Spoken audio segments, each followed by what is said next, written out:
conocerán la verdad y la verdad los hará libre. Presentan Estudio Bíblico, libro de Isaías, capítulo 21-22, realizado por el Dr. J. Vernon McGee. Nos encontramos hoy, amigo oyente, en una sección del libro de Isaías donde se menciona varias profecías concernientes a varias naciones. Hoy vamos a considerar lo que nos dice el capítulo 21, que presenta 4 profecías. En total, encontramos unas 11 cargas o profecías. En el capítulo 21 vamos a considerar 3 de ellas, la 7ª, 8ª y 9ª. La primera de ellas es concerniente a Babilonia, llamada aquí el desierto del mar. La segunda es en relación a Edom, que aquí es llamada Duma, y la tercera a Arabia. Estas 3 cargas que se encuentran en este capítulo se destacan ante nosotros de una manera muy expresiva por sus símbolos. Se hacen muy claras ante nosotros. Nos damos cuenta que en aquel día en que fueron dadas estas profecías, eran cosas que no se podían confundir con ninguna otra cosa. Así es que la gente que vivía en la época de Isaías podía comprender esto perfectamente. La insignia o emblema en este capítulo quizá no sea demasiado fácil de identificar, pero lo podemos hacer claro si pasamos algún tiempo estudiando esto. Los expositores bíblicos no han estado de acuerdo, pero en la mayoría de ellos existe cierto acuerdo en lo que se dice aquí. Los podemos identificar, como ya hemos dicho, como Babilonia, Edom y Arabia. Ahora, la sección en la cual nos encontramos hoy es muy destacada. En realidad, esta sección que tenemos ante nosotros es muy sobresaliente porque nos damos cuenta que grande es la parte de la palabra de Dios que ha caído en negligencia de nuestra parte. Permítanos ilustrar esto haciendo una pregunta. ¿Cuándo fue la última oportunidad en que usted escuchó una predicación o un estudio bíblico basado en el capítulo 21 de Isaías? Tenemos la idea de que muchos de ustedes nunca han oído un mensaje así. De paso, quisiéramos pedirle que cuando usted nos escriba, nos informe de esto, dejándonos saber si usted alguna vez ha escuchado un mensaje basado en este capítulo. Nos gustaría saber cuántas personas lo han oído. Este es otro pasaje de las Escrituras que nos establece cada vez más firmes en la posición que mantenemos, la cual es una posición premilenaria y pretribulacional, una interpretación dispensacional de la palabra de Dios. Esa es la única interpretación que puede satisfacer un pasaje como el que tenemos ante nosotros. Es por eso que todos los otros sistemas que existen se mantienen alejados de esta porción de las Escrituras, así como también otros pasajes similares. Lo destacado aquí es que existen ciertos símbolos usados, y la gente dice, bueno, yo pensaba que ustedes creían en la interpretación literal. Sí, así es, creemos en la interpretación literal, pero cuando se utiliza el simbolismo, siempre es utilizado con cuadros de total realidad. Eso es algo importante de recordar. Algunos expositores llaman simbolismo a alguna enseñanza de la Escritura en un intento por hacerla desaparecer, como cuando un mago dice abracadabra y desaparece, así es que no se preocupe por eso. Pero nosotros, amigo oyente, sí vamos a preocuparnos por esto ahora. No tratemos de evaporar esta sección de la Escritura. Veamos lo que nos dice este pasaje. Leamos el primer versículo de este capítulo 21 de Isaías. Profecía sobre el desierto del mar. Como torbellino del Negev, así viene del desierto, de la tierra horrenda. Observemos esto por un momento.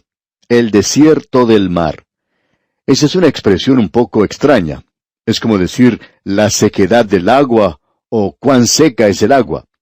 Quizá no sea muy peculiar para nosotros hoy porque tenemos hielo seco y calor frío. Hay algunas personas que se preguntan cómo podemos identificar a alguna nación con esto. Bueno, en este caso, uno debe seguir leyendo para saberlo. Y en el versículo 9 de este capítulo 21 podemos leer lo siguiente. Y he aquí vienen hombres montados, jinetes de 2 en 2. Después habló y dijo, cayó Babilonia, y todos los ídolos de sus dioses quebrantó en tierra. Bueno, sabemos que el desierto del mar es Babilonia. Babilonia llegó a ser un poder mundial, y aún antes de llegar a serlo, se había profetizado su caída. Ya hemos visto eso. Esa fue la primera profecía que vimos en los capítulos 13 y 14. Babilonia ha llegado a ser algo tan terrible, tan sorprendente, y representa tanto en las Escrituras que tenemos una palabra extraña que concierne a su caída. Fue usada en el primer lugar donde ocupó una rebelión unida contra Dios, y fue en la Torre de Babel. Y eso representa el último bastión de rebelión contra Dios. Uno encuentra eso allá en el libro de Apocalipsis capítulos 17 y 18. Uno encuentra a la Babilonia religiosa en el capítulo 17 y a la Babilonia comercial en el capítulo 18 de Apocalipsis. Ahora, esa expresión que encontramos aquí de desierto de la mar es una frase paradójica. Babilonia estaba ubicada geográficamente en una gran planicie desértica al lado del río Éufrates. Su irrigación se realizaba por medio de canales que procedían de ese río. Hablando de Babilonia, Jeremías nos dice en su libro, en el capítulo 51, versículo 13, «Tú, la que moras entre muchas aguas». Ahora esto del desierto del mar forma una amalgama rara, ¿no le parece?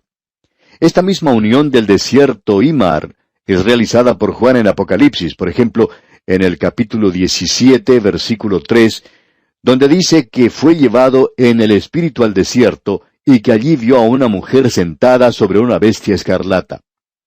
Este era el desierto que poseía el misterio de Babilonia. Y en el versículo 1 de este mismo capítulo 17 de Apocalipsis, se nos dice que esta era la que está sentada sobre muchas aguas. Fue en el desierto donde Juan vio las muchas aguas. Ahora estas dos cosas son simbólicas y llevan la misma norma. Ya vamos a observar nuevamente esto cuando estudiemos el capítulo 5 de Jeremías. Ahora Babilonia, con su fulgor y esplendor, como el origen de la idolatría y de la falsa religión, era como un espejismo en el desierto. ¿No es esto algo tremendo? El desierto del mar. ¡Qué cuadro el que tenemos aquí! Uno pensaba que se acercaba a un lugar y era tan maravilloso, y sin embargo no existía. Era nada más que un espejismo en el desierto. Uno podía pensar que había visto un oasis, una vertiente de la cual manaba agua cristalina. Sin embargo, no era así. Usted podía haber ido a Babilonia llena de ídolos y de religión, pero allí no había agua de vida para las almas de los hombres. Esto es algo que cada pastor, cada predicador radial, cada iglesia y cada miembro de la iglesia debería considerar seriamente. ¿Estoy yo siendo una fuente de agua en mi iglesia en el día de hoy? ¿O soy simplemente un espejismo en el desierto de la vida? ¿Soy yo una fuente de agua viva? Sigamos adelante leyendo el versículo 2 de este capítulo 21, donde el profeta habla de una manera muy personal. Visión dura me ha sido mostrada. El prevaricador prevarica y el destructor destruye. Sube, oh Elam, sitia, oh Media. Todo su gemido hice cesar. Dios manda a esta nación de los medos y los persas que destruyan y sitien esa ciudad. Eso es lo que tenemos aquí en Elam. Elam es Persia. Eso es exactamente lo que sucedió. Aquí tenemos una profecía que fue dada antes que tuviera lugar. Ahora, la destrucción de Babilonia fue tal cual dijo el profeta que había visto. Y en el versículo 4 leemos, «Se pasmó mi corazón. El horror me ha intimidado. La noche de mi deseo se me volvió en espanto». El profeta es sacudido por gran temor y emoción cuando él se da cuenta de lo que va a ocurrir. Nadie hoy puede regocijarse en el castigo o juicio de Dios. Dios dice que su castigo es una obra extraña. Él no quiere juzgar o castigar. Él quiere salvar.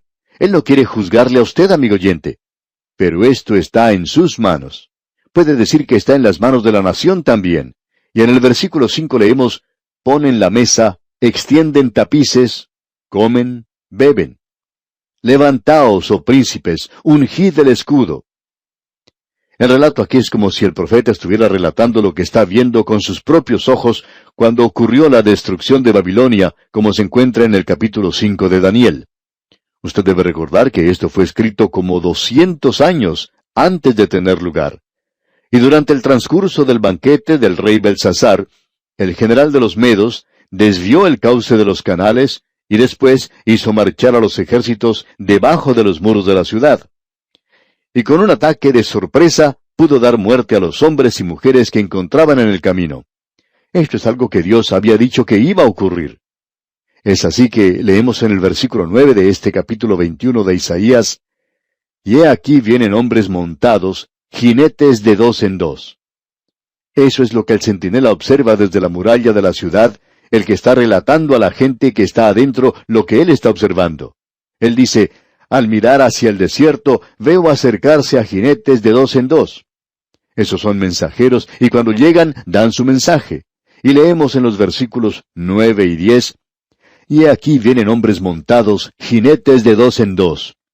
Después habló y dijo: «Cayó, cayó Babilonia, y todos los ídolos de sus dioses quebrantó en tierra. Oh pueblo mío, trillado y aventado, os he dicho lo que oí de Jehová de los ejércitos, Dios de Israel». Esta es la época de la cosecha. El juicio es la hora de la cosecha, y la cosecha es la hora del juicio. Hoy hablamos acerca de los campos que están blancos para la siega.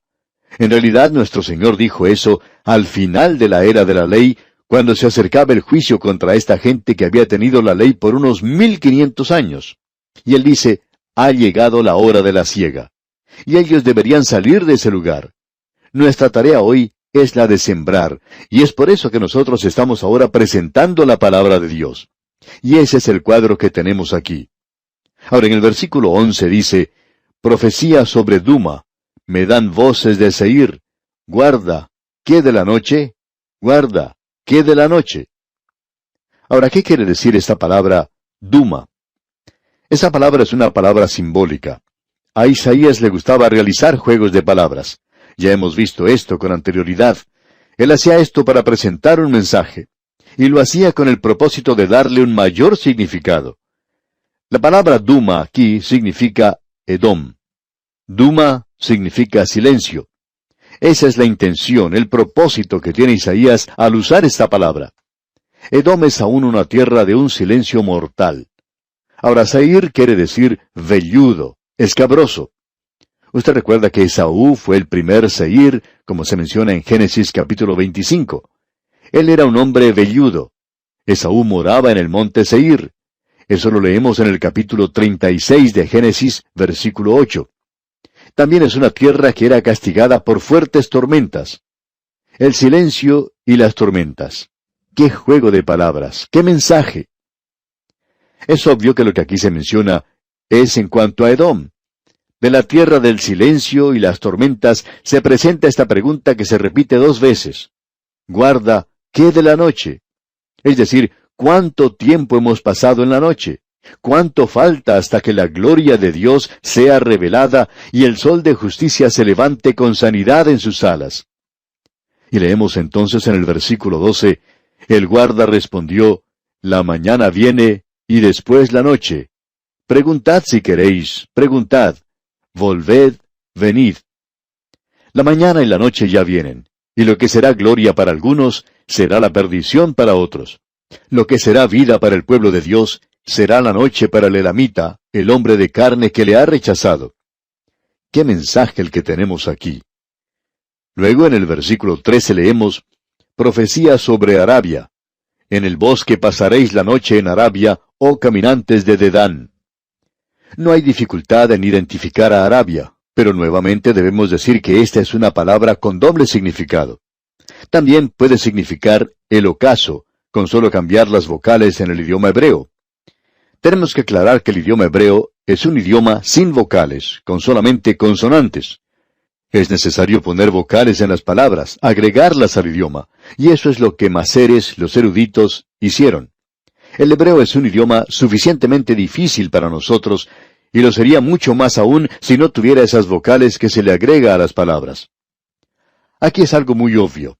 Es el ocaso de la historia de Arabia, era mucho más tarde de lo que ellos pensaban.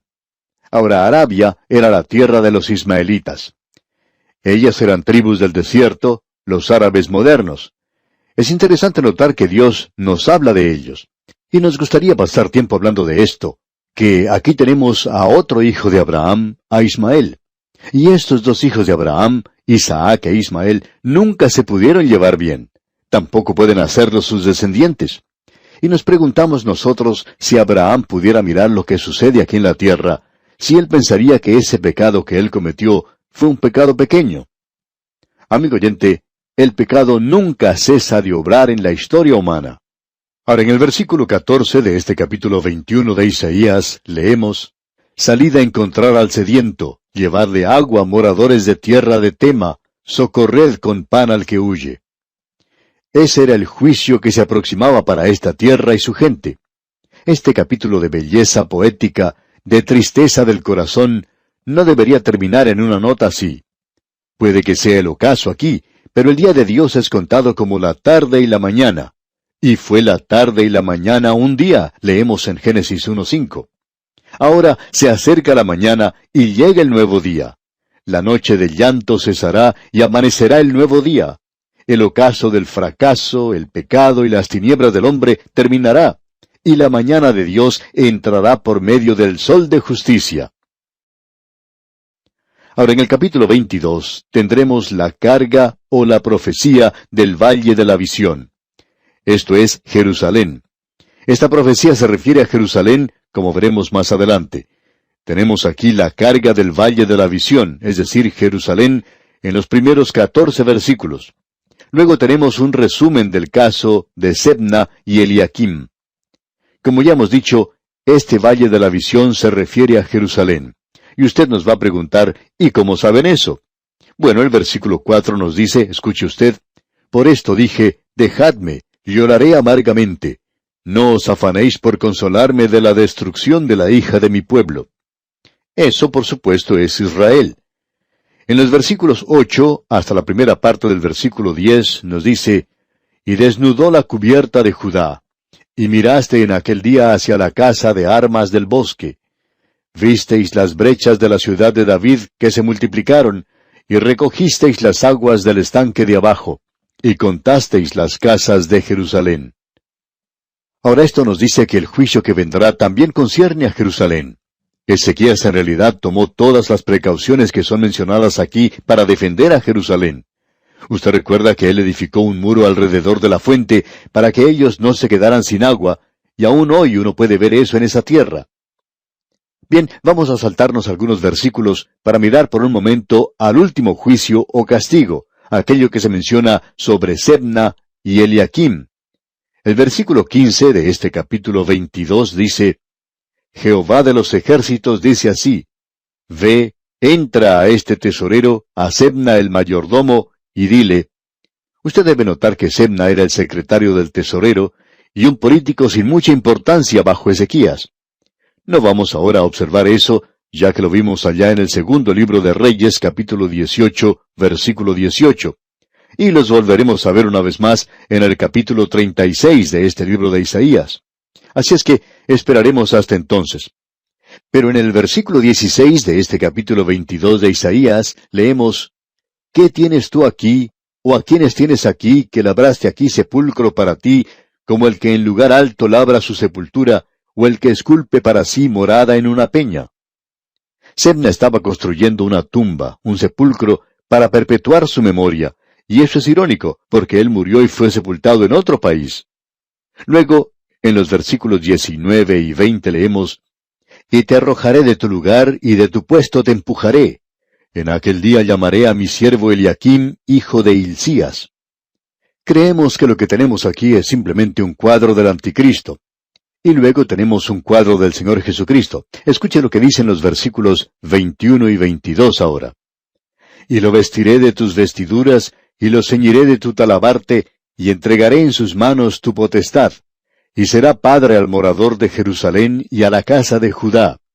Y pondré la llave de la casa de David sobre su hombro, y abrirá, y nadie cerrará, cerrará, y nadie abrirá».